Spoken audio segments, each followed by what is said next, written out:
Hello everyone. आज के इस वीडियो लेक्चर में हम 50 ऑब्जेक्टिव टाइप क्वेश्चंस को सॉल्व करेंगे जो कि फॉरेस्ट इकोलॉजी से रिलेटेड हैं। और इससे पहले के जो लेक्चर्स थे उनमें हम 60 क्वेश्चन फॉरेस्ट इकोलॉजी से रिलेटेड डिस्कस कर चुके हैं। तो आज हम 61 नंबर से स्टार्ट करने वाले हैं।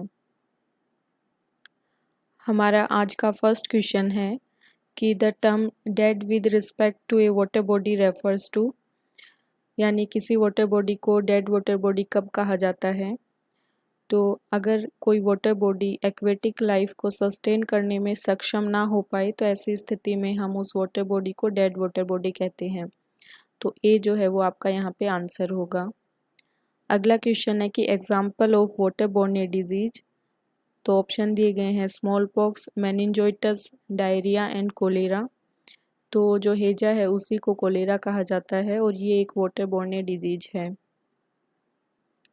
यहाँ कुछ वाटर बोर्न डिजीज़ के नाम दिए गए हैं जैसे typhoid, fever, cholera and hepatitis A and E. तो ये वाटर बोर्न डिजीज हैं। नेक्स्ट क्वेश्चन है कि the water suitable for drinking.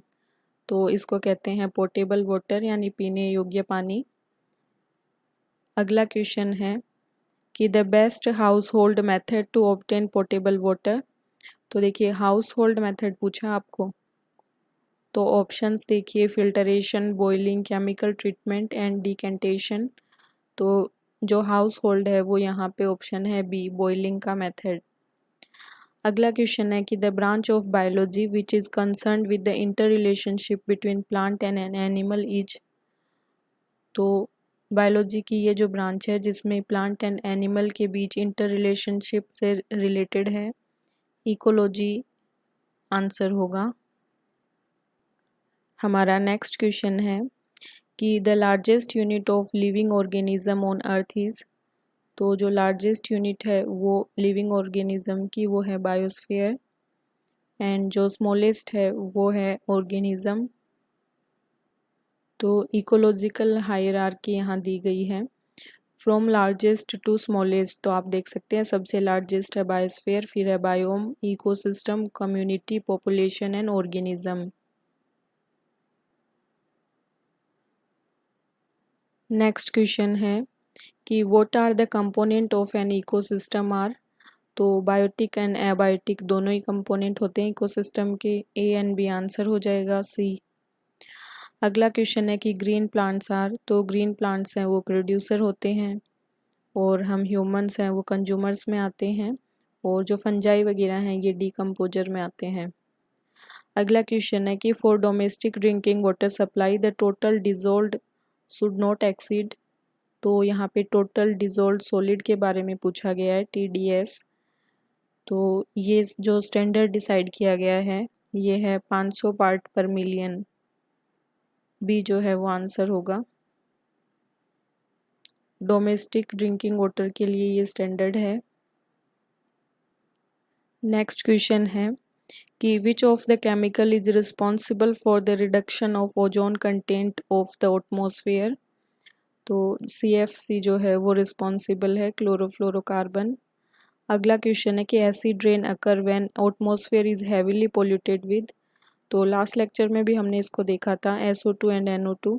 तो इनकी वजह से जो रेन है वो एसिडिक नेचर की हो जाती है क्योंकि ये हाइड्रोजन से रिएक्ट करके H2SO4 and HNO3 sulphuric acid and nitric acid बनाते हैं।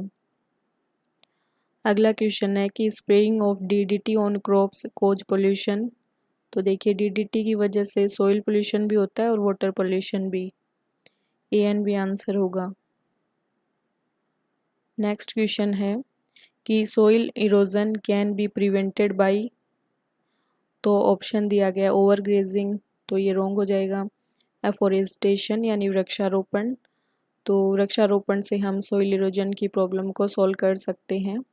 अगला जो ऑप्शन है वो रिमूवल ऑफ वेजिटेशन, तो ये रॉन्ग हो जाएगा। एंड डिफोरेस्टेशन यानी वृक्षों की कटाई, तो ये भी रॉन्ग है। B answer. नेक्स्ट क्वेश्चन है कि the main source of water pollution. तो मेन सोर्स की बात की जा रही है, बाकी जो सोर्सेज हैं वो भी यहाँ पे वाटर पोल्यूशन क्रिएट करते हैं, लेकिन सीवेज जो है वो आंसर है यहाँ पे मेन सोर्स में। अगला क्वेश्चन है कि which gas is mainly responsible for green house effect. तो आप सब जानते हैं कार्बन डाइऑक्साइड आंसर होगा। नेक्स्ट क्वेश्चन है कि cutting of trees in a forest is called. तो हमने अभी पीछे देखा था कि डिफॉरेस्टेशन को कहते हैं यहाँ पे कटिंग ऑफ ट्री, तो ए आंसर होगा। अगला क्वेश्चन है कि the sound of which intensity is regarded as the safe noise level for a city. तो 45 डेसिबल जो है वो आंसर होगा। नेक्स्ट क्वेश्चन है कि eco labelling is governed by. तो देखिए यहाँ पे दिए गए हैं आपको ISO, तो ISO 14020 जो है वो आंसर होगा यहाँ पे। तो यहाँ पे आप देख सकते हैं इको लेबलिंग के लिए 14020 सीरीज चलाई गई हैं। तो ये यहाँ पे सीरीज है 14021 से लेके 24 एंड 25 भी है अब। तो ऑप्शन में दिया गया है उसमें यहाँ पे 14020 है वो वहाँ पे ऑप्शन में दिया गया है। तो सी जो है वो आपका आंसर है। अगला क्वेश्चन है कि अर्थ डे जो है वो कब मनाया जाता है। तो 22 अप्रैल को मनाते हैं हम पृथ्वी दिवस। नेक्स्ट क्वेश्चन है कि state with the highest percentage of forest. तो अगर हाईएस्ट परसेंटेज की बात की जाए तो ISFR रिपोर्ट में हमने देखा था मिजोरम जो है वो आंसर होगा, और मिजोरम के 85.41% पार्ट पे फॉरेस्ट है। और अगर हमें फॉरेस्ट कवर के बेसिस पे पूछा जाए तो मध्य प्रदेश आंसर होगा। अगला क्वेश्चन है कि when was project tiger launched in India. तो 1973 में लॉन्च किया गया था। अगला क्वेश्चन है कि world wild life fund was founded in. तो 1961 में फाउंड किया गया था इसको, और इसका जो हेडक्वार्टर है वो ग्लेंड स्विट्जरलैंड में है। नेक्स्ट क्वेश्चन है कि वर्ल्ड इन्वायरमेंट डे कब मनाया जाता है। तो 5 जून को मनाया जाता है। अगला क्वेश्चन है कि द ब्रांच ऑफ बायोलॉजी जो कि डील करती है interaction among organism and between organism and their environment is called. तो देखिए ऑप्शन देखिए, इकोनॉमी रॉन्ग हो जाएगा, मॉडलिंग रॉन्ग, एंड रिसाइकलिंग ये भी रॉन्ग हो जाएगा। तो डी जो है वो आपका आंसर होगा, इकोलॉजी। अगला क्वेश्चन है कि all of the members of a particular species that live in one area are called a. तो ये होती है पॉपुलेशन, इसकी डेफिनेशन हमने पहले भी देखी थी। अगला क्वेश्चन है कि इको ऑडिटिंग से क्या मीन है। कि देखो इको ऑडिटिंग फोकस करती है assessment of actual effect of exist activities पे। असेसमेंट से मीनिंग होता है ऑडिटिंग का। अगला क्वेश्चन है कि what is the original source of almost all the energy in most ecosystem. तो ओरिजिनल सोर्स यहाँ पे एनर्जी का है सनलाइट। अगला क्वेश्चन है कि इंटरनेशनल ओजोन डे। तो आज 16 सितंबर है, तो आज ही के दिन ओजोन डे मनाया जाता है। कोइंसिडेंट है ये आज। अगला क्वेश्चन है an organism that use energy to produce its own food supply from inorganic compound is called. तो खुद का जो फूड है वो बनाया जाता है ऑटोट्रॉफ्स के द्वारा। तो प्लांट्स इसके एग्जाम्पल हैं। नेक्स्ट क्वेश्चन है कि which organism does not require sunlight to live. तो अगर आप ऑप्शन देखेंगे तो देखिए एल्गी है। तो कोरल के बारे में हम डिस्कस कर रहे थे, तो हमने देखा था कि कोरल में जूजेंथले एल्गी है जो कि फोटोसिंथेसिस की प्रोसेस उसमें होती है, और वो उसके जरिए अपना फूड है वो बनाता है। तो ये रोंग हो जाएगा क्योंकि इसको सनलाइट की आवश्यकता होती है, ट्री को भी होती है फोटोसिंथेसिस के लिए, एंड जो फोटोसिंथेटिक बैक्टीरिया हैं इनको भी सनलाइट की आवश्यकता होती है। इसके नेम से आपको पता चल जाएगा फोटोसिंथेटिक। तो ए जो है वो आंसर होगा, विच organism does not require sunlight. Next question है कि N organism that can not make it's own food is. तो जो हेट्रोट्रोफ होते हैं ये अपना खाना खुद नहीं बनाते, ये आंसर होगा। अगला क्वेश्चन है कि organism that obtain nutrient by breaking down dead and decaying plants and animals are called, तो इनको कहते हैं डीकम्पोजर। अगला क्वेश्चन है कि ऑर्गेनिज्म जो कि प्लांट्स पे ही डिपेंड होते हैं तो वो कहलाते हैं हर्बीवोर। नेक्स्ट क्वेश्चन है कि what is an ecological model of the relationships that form a network of complex interaction among organism in a community from producer to decomposer, तो जो फूड वेब है वो यहाँ पे आंसर होगा। ये इस तरीके का जो इकोलॉजिकल मॉडल है वो फूड वेब कहलाता है। नेक्स्ट क्वेश्चन है कि एनिमल्स के बारे में पूछा है जो प्रोड्यूसर और कंज्यूमर्स दोनों को ही खा लेते हैं, तो ओमनिवोरस जो है वो इसका आंसर है।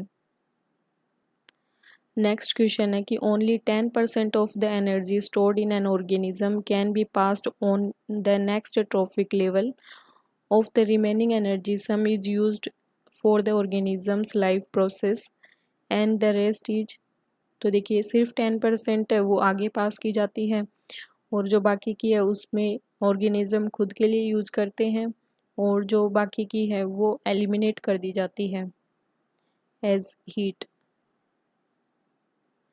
अगला क्वेश्चन है कि the repeated movement of water between earth surface and the atmosphere, तो जो रिपीटेड मूवमेंट चलता है यहाँ पे सारी जो प्रोसेस हैं इवेपोरेशन प्रेसिपिटेशन वगैरह, तो वाटर साइकिल कहलाता है ये। अगला है कि 5R policies for waste minimisation, तो मिनिमाइजेशन की बात कर रहे हैं यहाँ पे, तो देखिए रीगेन वाले तो दोनों ही रॉन्ग हो जाएंगे। फिर है रिडक्शन रिप्लेसमेंट एंड रिकवरी, और यहाँ पे रिडक्शन रीयूज रीसेंड ये रॉन्ग होगा। एंड रिसाइकलिंग, तो रिसाइकलिंग की जाती है फिर रीयूटिलाइज किया जाता है, ए आंसर होगा। अगला क्वेश्चन है कि the calorific value of natural gas varies from, तो जो नेचुरल गैस है उसकी जो कैलोरीफिक वैल्यू होती है वो लगभग 12,500 किलो कैलोरी पर केजी होती है, तो ये इसके बीच में आता है, बी आंसर होगा। अगला क्वेश्चन है कि जो ऑर्गेनिज्म हैं उनको न्यूट्रिएंट की आवश्यकता होती है ताकि जो उनके इसेंशियल लाइफ फंक्शन है वो कैरी आउट किए जा सके, बी आंसर होगा। अगला क्वेश्चन है कि average year after year condition of temperature and precipitation in a particular region, तो आप सब जानते हैं कि वेदर जो है वो एक शॉर्ट टर्म फिनोमेनन है और जो क्लाइमेट है वो ईयर आफ्टर ईयर कंडीशन है टेम्परेचर एंड प्रेसिपिटेशन की, बी आंसर होगा।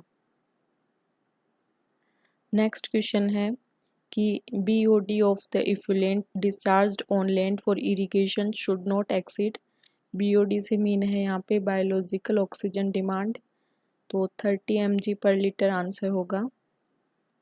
अगला क्वेश्चन है कि the green house effect is, तो ग्रीन हाउस इफेक्ट एक नेचुरल फिनोमेनन होता है जो कि अर्थ का टेम्परेचर जो है वो एक निश्चित रेंज में रखने में हेल्पफुल होता है, तो बी आंसर है, a natural phenomenon that maintains earth's temperature range.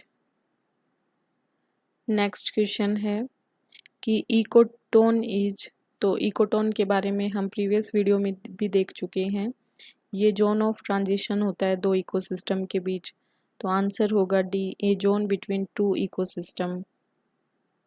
तो यहाँ पे आप देख सकते हैं लैंड इकोसिस्टम एक्वेटिक इकोसिस्टम और इनके बीच का जो ट्रांजिशन जोन है ये इकोटोन कहलाता है और यहाँ पे जो स्पीसीज मिलती हैं वो इकोटोन स्पीसीज कहलाती हैं।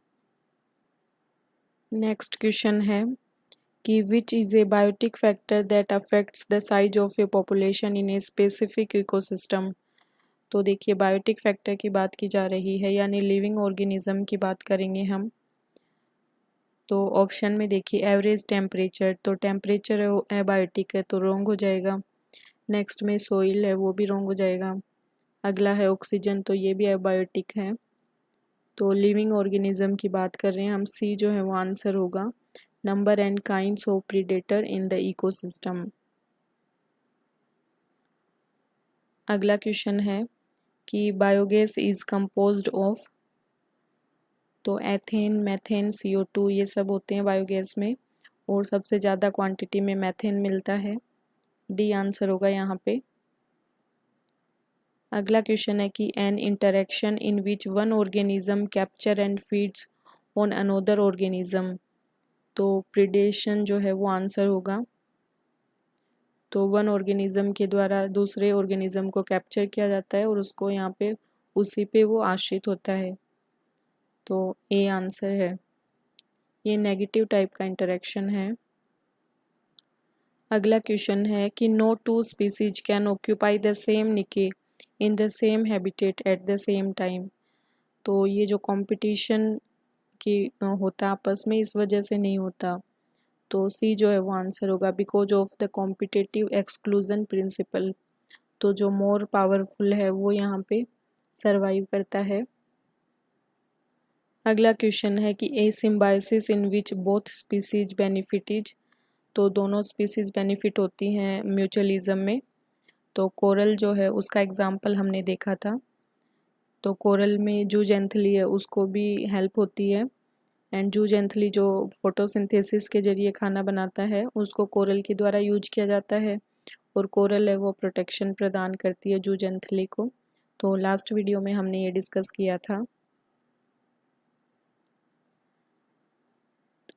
यहाँ पे कॉमेंसेलिज्म एंड म्यूचुअलिज्म दोनों में पॉजिटिव टाइप का इंटरेक्शन होता है, और प्रिडेशन एंड पैरासाइटिज्म में नेगेटिव टाइप का इंटरेक्शन पाया जाता है।